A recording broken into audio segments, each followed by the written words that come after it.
Dans cette vidéo, nous allons voir comment réaliser ce qu'on appelle une liste déroulante, mais cette fois-ci dynamique. Je vous renvoie sur une vidéo qui a été créée sur la création d'une liste déroulante.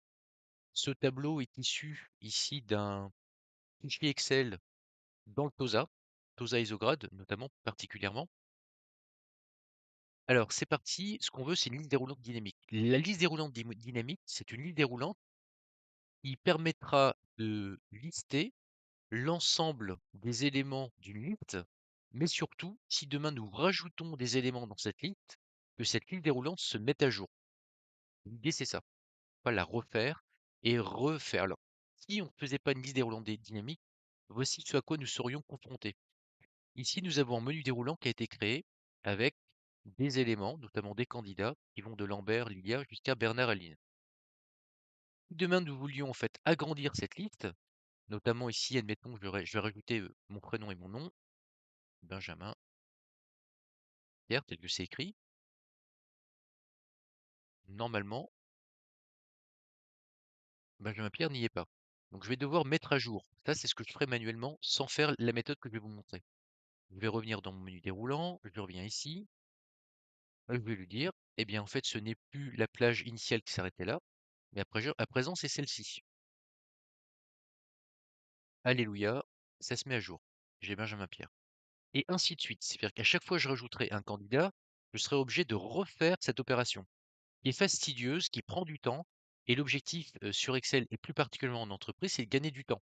On veut surtout pas perdre du temps. Alors ce qu'on va faire, c'est qu'on va formater la source avec un formatage particulier. Puis en fait, c'est un abus de langage quand on dit qu'on crée des tableaux dans Excel, on ne crée pas de tableaux, on crée des plages.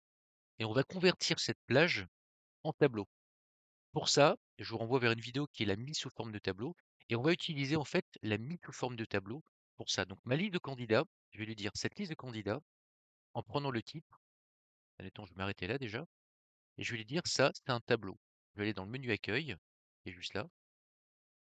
Je vais cliquer sur mettre sous forme de tableau, ici. Donc mettre sous forme de tableau, ce sont différents styles de tableau, du plus clair, moyen au plus foncé, avec des couleurs un peu différentes. J'aime beaucoup le bleu parce que c'est l'exemple. Et je vais lui dire mon tableau comporte des entêtes. Et je fais OK. On voit qu'on a récupéré ici un menu déroulant et on a ici ce format-là. Je retourne dans mon menu déroulant et ici, scolaire spécial, ma liste. Et là, je vais lui dire ma liste, c'est toujours pareil de là jusque là. Je m'arrête à Bernard Aline et je vais pas mettre Benjamin. Mais à présent, donc mon menu déroulant, donc il est ici. Ah, je vais comme vérifier ce que je viens de faire. Ça, c'est ça. Ça s'arrête là. On est bon. On est OK. Et là, je vais lui dire, bah, maintenant, ma liste de candidats, c'est également avec Benjamin. Hein. Je vais même en rajouter un autre. Je vais marquer dans le sens inverse, Benjamin Pierre. Admettons que ce soit un autre candidat et une sorte d'homonyme inversé. Eh bien, je vais vérifier à présent dans mon menu déroulant.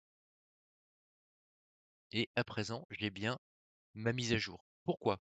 Parce que dès lors qu'on réalise ici une mise sous forme de tableau, donc dès lors que la plage est convertie en mise sous forme de tableau, Excel comprend, si je zoome, vous allez le voir, ici on a un petit point bleu qui est juste là. Excel comprend que dès lors que je vais rajouter des éléments en dessous de cette mise sous forme de tableau, Excel va l'intégrer, va l'englober, en fait, il va l'avaler, il va dire boum, ça en fait partie. Et c'est ce qu'on voit ici, dans la zone qui est là. Ici, je rajoute Éric Antoine, par exemple, je fais entrer, et bien mon menu déroulant va se mettre à jour automatiquement.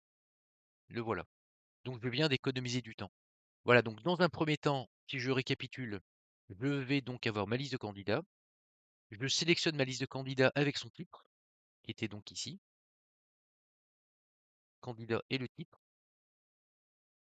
Je vais donc ensuite dans Accueil, mettre sous forme de tableau. Je choisis si le style qui m'intéresse du plus clair au plus foncé. Je coche ensuite conserver en fait ici mon tableau dispose d'en-tête. Je coche, je fais OK. Et dès lors que je ferai appel à cette plage pour la réalisation de ma liste déroulante, Excel va intégrer tous les noms qui seront ensuite rajoutés ou tous les mots qui seront rajoutés en dessous. Voilà, merci de m'avoir suivi.